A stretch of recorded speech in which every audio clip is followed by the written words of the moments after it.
Spoštovane gledalke, spoštovani gledalci, dober večer in lepo pozdravljeni v oddaji Vroča tema na domovini. Tokrat na temo pretekli teden v Državnem zboru sprejetih proračunov za prihodnji 2 leti, ki sta rekordna. Izdatki torej bodo rekordni, tudi zadolževanje gre proti nebu in to je opozicijo ponovno razdelilo okrog vprašanja, kam gre Slovenija v teh negotovih gospodarskih razmerah, ki so pred nami tudi v luči nadaljevanja oboroženega spopada v Ukrajini. Naša nocojšnja sogovornika sta profesor dr. Igor Masten z ljubljanske ekonomske fakultete. Dober večer. Dober večer. In gospa Alenka Jerkič, članica Fiskalnega sveta. Dober večer tudi vam. Dober večer. Torej, proračuna sta bila sprejeta pretekli teden, proračun za prihodnje leto pa kaže, da se bo načrtovana poraba povečala za 25%. Opozicija zdaj straši, da je to enormno povečanje in da vlada za to pravzaprav nima nobene realne osnove. Torej, začnimo z vprašanjem za vas. Je to povečanje porabe vendarle upravičeno? V trenutnih makroekonomskih razmerah, ko je inflacija previsoka in je saj z ekonomskega vidika popolnoma jasno, da je po začetnih impulzih, ki so prihajali iz stroškovne strani, torej energija, polprevodniki, motnje v delovanju preskrbovalnih verig, vzrok visoke in trajajoče visoke inflacije, napake pri ekonomski politiki, med katerimi ima osrednjo vlogo seveda preveč ohlapna fiskalna politika, ne zgolj v Sloveniji, ampak tudi v celotni EU in širše, je to vrstni primanjkljaj z makroekonomskega vidika seveda neprimeren. Zdaj, kar se tiče diskusij v parlamentu, je potrebno pač povedati, da k temu so, kumulativno in družno prispevali seveda tisti, ki so zdaj na kritični strani, pa so bili prej v vladi in seveda trenutna vlada, ki bi seveda za tako močno pozicijo v parlamentu zlahka sprejemala zakone, ki bi pripravili proračune v makroekonomsko bolj previdno smer. Morda samo še tole, kaj konkretno pomeni primanjkljaj, načrtovan primanjkljaj v višini 3,3 milijarde evrov? Ja, to pomeni, da je seveda bruto domači kot delež dolga prek 5% bruto domačega proizvoda, ne, kar pomeni, da je naravnanost fiskalne politike ultra ohlapna. Ne, in to poganja ta cenovna nesorazmerja, ne, torej problem inflacije, ki se zajedata v končni fazi v kupno moč. Ne. Zaradi tovrstnih pač bi rekel ekonomskih politik, ne samo pri nas, ne, zdaj tale primanjkljaj je šel res daleč, ne, imamo pač večje padanje kupne moči in bomo plačevali višje obrestne mere še leta pred nami. Gospa Jerkič, Fiskalni svet je praktično v času vsakokratnega sprejemanja proračuna kritičen, pove kakšno stvar, ne, kaj ni prav, kaj je prav, pa vendarle. Zdaj ste bili tudi vi precej glasni, ne, vaš predsednik Davorin Kračun je v medijih nekajkrat v zadnjih dneh opozarjal, da bi moral biti proračun za leto 2023 vendarle pripravljen na realističnih osnovah iz leta 2022 in da zdaj ni tako. Ja, primanjkljaj državnega proračuna naj bi se naslednje leto, kot smo rekli, občutno povečal iz 2 na 3,3 in to je v pretežni meri posledica nedorečenih ukrepov za blažitev posledic draginje, pa tudi nadaljevanje visoke rasti odhodkov za investicije, pa tudi tekočo porabo. Ne. Zdaj, mi gledamo pač ločeno, kaj je zaradi teh izrednih okoliščin in kaj je pa stalna tekoča poraba. Ne. Če pogledamo narast odhodkov brez investicij, obresti in rezerv, je bil v letu 2000, torej ta osnovna rast je bila 9,3, v letu 2023 spet načrtuje na 8,5, v 2024 na 3,8, pri tem, da leto 2024 gre verjetno za nerealistično še načrtovanje, ker niso vsi odhodki ustrezno zajeti. dejansko, ko gledamo stopnje rasti izdatkov, izgledajo zaenkrat niso zanesljive, ker če imamo osnovo v letu 2022 previsoko, potem, ko primerjamo za naslednja leta, ni ustrezne te dinamike, ocena dinamik je otežena. V glavnem, v tem proračunu je velika rezerva predvidena. Velika rezerva, ki je namenjena tem nedorečenim ukrepom za omejevanje posledic visoke inflacije. Jo ne bi preprečiti bi morali nadaljevanje prakse iz epidemije, ko se je zakonskimi rešitvami v veliki meri reševalo sistemske težave. Skratka, to rezervo se bojimo, da se bo uporabila za reševanje sistemskih težav in ne pa usmerjeno. Mi več menimo, da morajo biti ukrepi usmerjeni in začasni, ker do zdaj je bilo teh ukrepov, ki naj bi bili za reševanje težav, le polovica usmerjenih. Tako da tudi, ko se uporablja ta rezerva, menimo, da ne bodo potrebna samo letos, bo potrebna tudi drugo leto. Skratka, problem je ta velika rezerva, velike načrtovane investicije, ki niso realistične po svoje, ker so neizvedljive, in problem je ta tekoča poraba, ki strmo rase iz ukrepov, kot so bili omenjeni že v preteklosti in kot so po 2% letno povečujejo rast. Gospa Jerkič, a je za vas problem, da stranke, ko so v opoziciji, zelo veliko dajo na vaše mnenje, ko pa so v vladi, pa niti ne? Ja, mislim, mi poskušamo dati argumente na mizo, kaj je prav in kaj ni prav. Zdaj, kako se to upošteva in kdo kaj govori, je pač logična politična igra. Jaz mislim, za nas je važno, da damo na mizo prave argumente, prave informacije in da najdejo pač v čim večji javnosti odziv. Gospa Jerkič je govorila torej o teh rezervah, ki niso tako dorečene. Zdaj za blaženje posledic draginje, za pomoč gospodinjstvom, za pomoč gospodarstvu je predvidenih približno 1,21 milijarde evrov. Bo to po vaše dovolj? Dovolj. Ja, vsekakor, da dovolj, ne? Ampak tukaj je potrebno opozoriti na en paradoks, ne? Ki meji že na oksimoron. Ne moremo istočasno obvladovati inflacije, ki je višja oziroma visoka nasploh, zaradi preveč državnega trošenja z še dodatnim državnim trošenjem. Današnji podatki Eurostata kažejo, da je inflacija pri 10%. Ja, torej, inflacija vztraja na 10%. Se je malenko znižala, ne glede na pretekli mesec, ampak vztraja na izjemno visokih ravneh. Kar pomeni, in tole je pač kolegica Jerkiča že lepo opozorila, ukrepi v takih primerih morajo biti bistveno bolj ciljani. Kaj je z draginjo energentov prizadene določen sloj ljudi, tisti, ki so seveda z nizkimi dohodki, nadproporcionalno. Torej, mora se, če hočemo ciljati trošenje oziroma zagotavljati proračunski viri za tovrsten ukrepanje na tovrstnem segmentu gospodinjstv, pri čemer se mora ustrezno zmanjšati, seveda, kje drugje. Sicer se splošna naravnanost fiskalne politike ne more popraviti v pravo smer.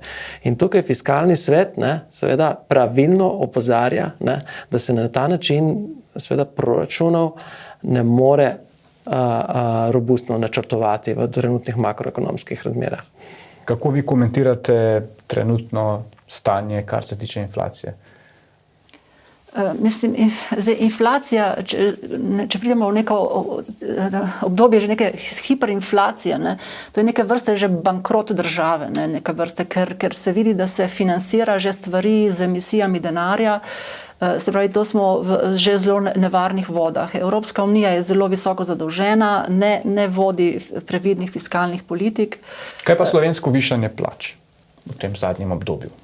No, mislim, višanje plač ni dohajalo inflacije in zato se je tudi realna njihova kupna moč znižala precej, tudi primerjalno z drugimi državami. In gotovo v nekem obdobju je mogoče s tem recimo malo zadržati inflacijo, ne? Na dolgi rok pa to ne deluje. Ne? Mi rabimo okolje le, ki bo pritegnilo delovno silo, mi imamo problem v Sloveniji za navadno in visoko kvalificirano delovno silo in je treba poskrbeti za okolje, da bo to privlačno za njo. Ne? Zdaj, kako, ne? Tudi o davčni politiki bi se dalo še kaj povedati, ne? Ki vemo, da je v Evropi in v Sloveniji so davčne obremenitve visoke in vprašanje je, če so te politike res ustrezne. In ker Evropa je znana po nizkih stopnjah rasti in visokim obdavčenju. Tu je prostor za razmislek. No, se podobno vprašanje pravzaprav za vas, ne, v teh razmerah je višanje plač zlasti v javnem sektorju smiselno v Sloveniji? Mislim, gledajte, smiselno, ne? Če gledamo zelo ozko in rečemo, ali to bo prispevalo k ustrajanju inflacije na višjih ravneh, je odgovor da, ne? Ampak po drugi strani je tudi res, ne more, ne, se celotno prilagoditev bremena inflacije narediti zgolj z drastičnim znižanjem kupne moči, torej za znižanje realne kupne moči plač pač v javnem sektorju, privatnem sektorju, pač kjerkoli že. Ne. To je nevzdržno. Slej ko prej, ne, bodo prišli zahtevki po povišanih plač večjega reda, kot so bili do zdaj, tako iz javnega sektorja, kot zasebnega sektorja.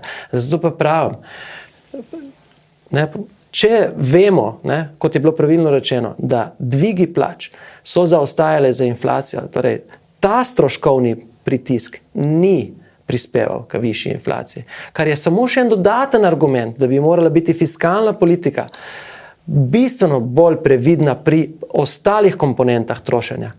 Ne? Zaradi tega, ker ko se bo na to neprevidne pripravljene proračune, pa ponavljam, to ni samo Slovenija, to je tudi širše, dodali še vse splošni pritiski na plače, bo ta visoka inflacija vztrajala zelo dolgo. Ne?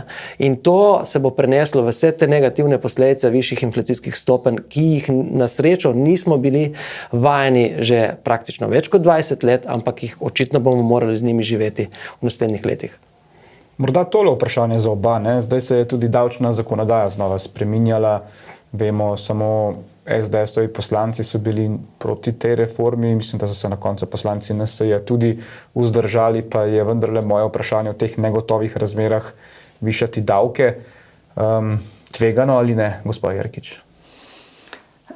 Mislim, višanje davkov lahko na kratek rok prinese nek pozitiven učinek, višje davke, na srednji in daljši rok pa ne, verjetno ima obraten učinek. Ne. Tako da zdaj, mi potrebujemo neko strukturno spodbudo gospodarski rasti in takšna višanja davkov verjetno k temu ne prispevajo. Ne. Zdaj, vlade pogostokrat mislijo, da bodo z nekim trošenjem spodbujale gospodarstvo, zdaj vprašanje pa je, kje so boljše spodbude na kateri strani.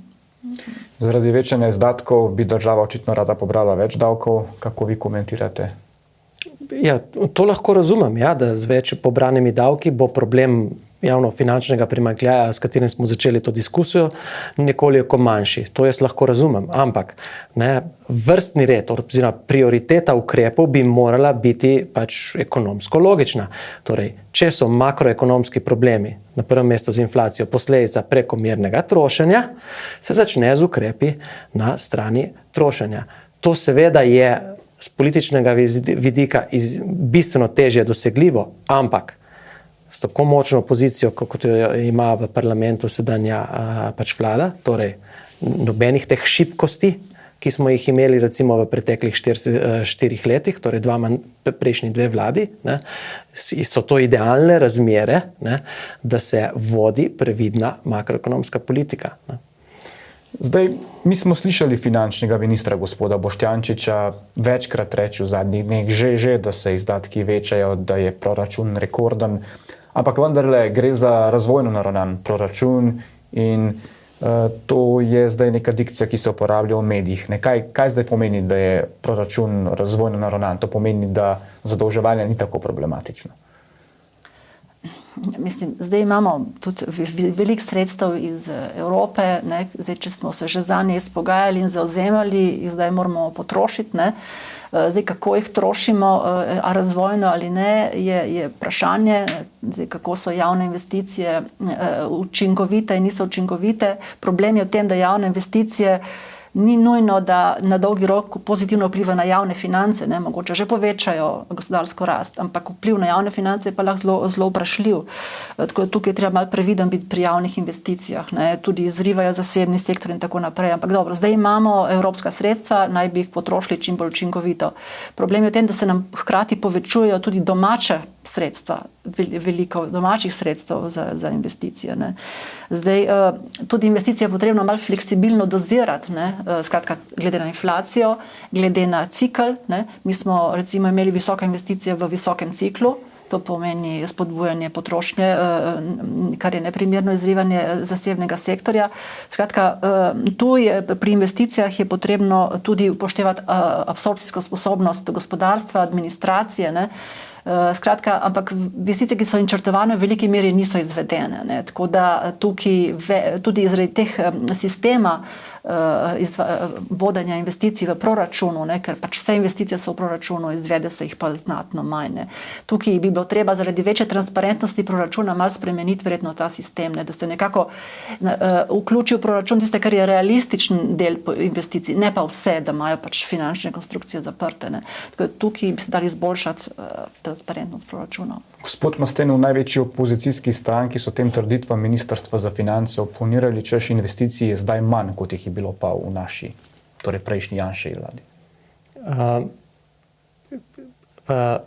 Ne glede na to, ne, tisto, kar je bistveno tukaj, je proračun, razvoj države se lahko dogaja zgolj v stabilnih makroekonomskih razmerah. 10% inflacija oziroma inflacija, ki je, tudi če ne bo 10%, ampak znatno višja v naslednjih 3 letih, ne bo omogočila kot taka razvoja. Kar pomeni, da bi se lahko razvojna naravnanost proračuna dosegla tudi pri nižjih proračunskih primanjkljajih in bistveno bolj stabilno naravnani pač fiskalni politiki. Tako da ta dva cilja sploh nista izključujoča, ne? Ampak to je na eni strani je, bi rekel, vodenje fiskalne politike po inerciji, ne? Kar mislim, da se nam dogaja že kar predolgo let in se nažalost nadaljuje tudi za trenutno vlado. In drugo je seveda res vodena fiskalna politika, ki ima tudi pred sabo za cilj makroekonomsko stabilnost, ne? Ker pač razvoj in makroekonomska stabilnost se ne izključujeta, ne? Samo je potrebno proračun ustrezno strukturirati. Nedolgo nazaj je predsednik vlade Robert Golob precej samozavestno izjavil, da v Sloveniji recesije ne bo. Zdaj videli smo napovedi Mednarodnega denarnega sklada, OECD-a, ta napoved se je za Slovenijo, mislim, da znižala celo samo na 0,5%. Ne. To je zelo nizka gospodarska rast, ampak tudi v Evropi ni kaj višja. Torej, je to razlog za preplah ali ne, oziroma ali verjamete Golobovim besedam, da recesije pri nas ne bo? Ja, gotovo je marsikaj odvisno tudi od same vlade, kakšne signale daje, koliko zaupanja daje za naprej gospodinjstvom, podjetjem, da bodo imeli stabilno okolje, ker pač podjetja in zasebniki tudi trošijo, glede na to, koliko je zaupanja v nadaljevanje. Zdaj, če se napoveduje neke spremembe sistemske, ki bi jim škodile, ne, to je treba previdno, ne, tudi z davčnim napovedovanjem večjih davčnih bremen, gotovo ne bo koristilo. Ne. Tako da je to v veliki meri, tudi ni odvisno samo od tega, od slovenske ravni, ne, tudi na evropski ravni politike niso koristne. Ne. Prvič ta zunanja politika, ki je v bistvu tako bolj provokativna kot umirjevalna v geopolitičnih razmerah, tudi kar se tiče silno ambicioznih ciljev za zelene politike. Mogoče tudi tam je veliko vzrokov, da imamo težave. Ne. Tako da ni samo krivda na naši politični ravni, ampak tudi na evropski ravni, ker žrtvuje ekonomsko stabilnost za neke agende, ki mislim, da niso dobro premišljene in niso koristne za stabilnost Evrope. Nemško gospodarstvo se ohlaja, Slovenija je ponavadi šla z roko v roki z dogajanjem v Nemčiji. Kako torej vi vidite te Golobove napovedi? Ja, čisto možno je, da se bodo uresničile.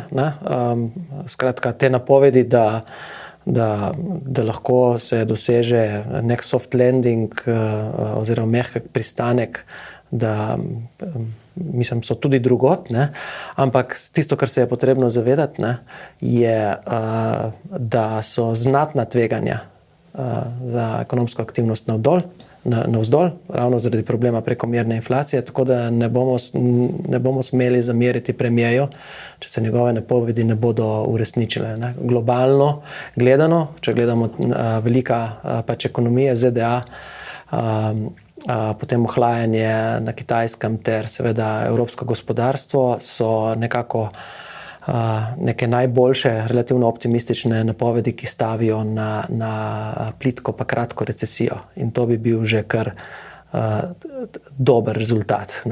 So pa znatna tveganja za slabše.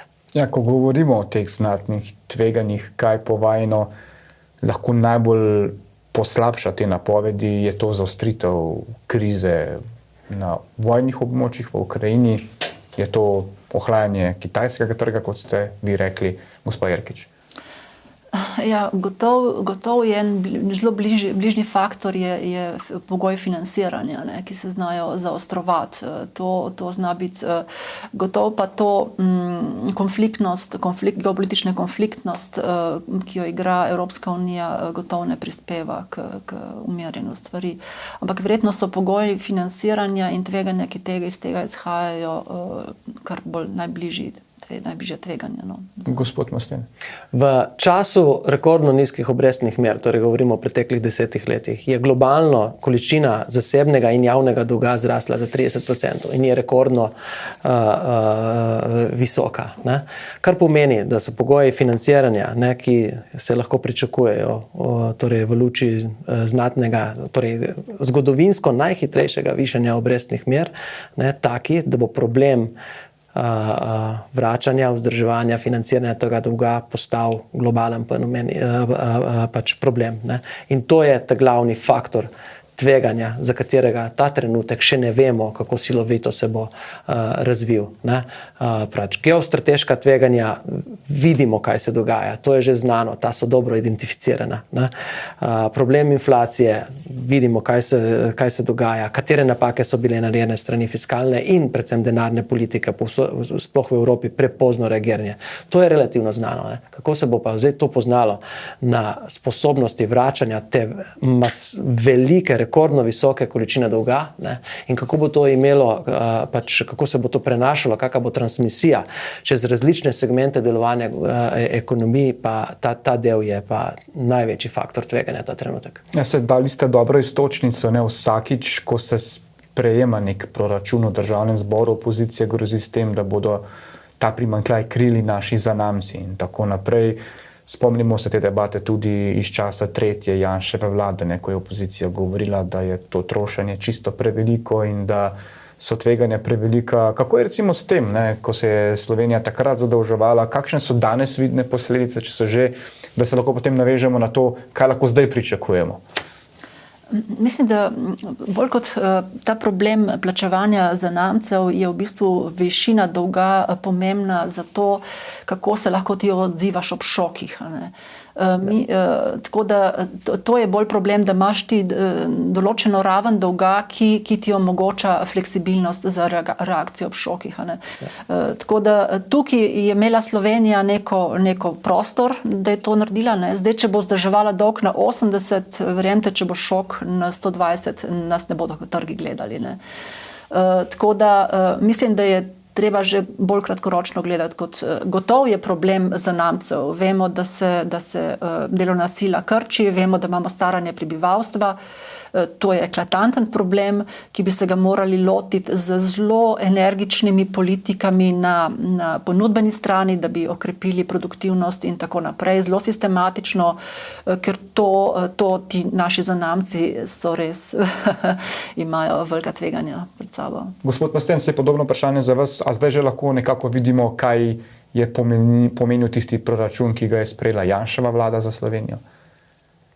Ja, gledajte, spet, to je bil pač fenomen, ki je bil praktično globalen, ne, da se je šlo z financiranjem oziroma s transferji v imenu reševanja in upravljanja s posledicami COVID krize krepko predaleč. Ne, in tako je bilo v Sloveniji, ne, pa tudi res praktično drugje. Samo spomnite se prvega predloga Bidenove administracije, ne, ki je hotela pripraviti paket ukrepov, ne, v višini 1,9 trilijona dolarjev. Ne. Na koncu so se nekako skoordinirali pri 900 milijardah, in še to se je izkazalo za preveč. Ne. Tako da pač to je bil duh časa, ki je enostavno pripeljal do vseh teh negativnih posledic, ki jih imamo sedaj. Ne. Zdaj, kar se tiče upravljanja z dolgom, ne.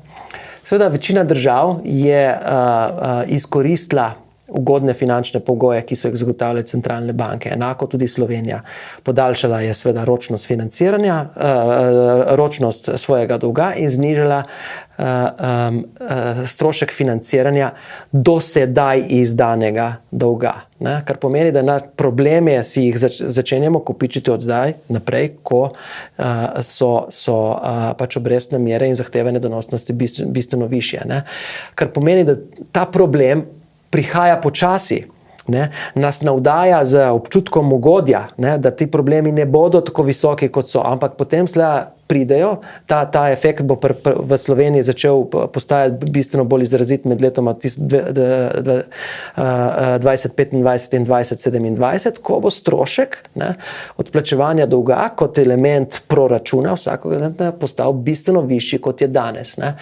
In tlele jaz vidim nevarnost. Ne. Ta kratkovidnost, ki je popolnoma običajna in pričakovana, ne, pri vodenju vsakokratne fiskalne politike, ne, ko se pretekli ugodni pogoji, ne, danes, ki jih čeprav ni več, ne, še vedno dajo pozitivne rezultate in dajo lažen občutek udobja. A ne? Vi se s tem strinjate, z lažnim občutkom udobja? Mislim, dejansko imamo 9 milijard likvidnostnih rezerv, imamo dolgo povprečno ročnost dolga, fiksne obrestne mere za dolg države in tudi dolg v evrih. Ne. Tako da ta pozicija je bila, za čast Ministrstva za finance, je bila dosežena in je dobro krije kratkoročna tveganja. Ne. Zdaj pa gotovo, kar je bilo rečeno, na srednji in dolgi rok pa nismo na varnem. Ne. Ker se naš čas vendarle izteka, bom postavil isto vprašanje za oba, zadnje, da poskušamo za konec tole debato še malce bolj približati vsem ljudem, da bodo se dobro razumeli. Ključno vprašanje je za Slovenke in Slovence ta trenutek, kako bodo živeli. Ne? Zima je pred vrati, se bo hrana še naprej dražila, kaj bo s pogonskimi gorivi, kaj lahko pričakujejo povajno na kratki rok, pa morda na nekoliko daljši rok. Začnemo z vami. Ja, na kratek rok gotovo s temi rastjo cen in z plačami, ki zaostajajo, gotovo bo čas za nekoliko večjo previdnost in manj trošenja, kar bo nažalost seveda spet vplivalo negativno na ekonomijo. Torej mi svetujete, ne varčujejo? Vrčevanje je v Sloveniji dejansko zelo veliko že, ne? Tako da verjetno veliko prebivalcev ni ravno na tesnem z denarjem, ne? Tako da kakšno dodatno vrčevanje v teh razmerah verjetno ne bo na mestu. No.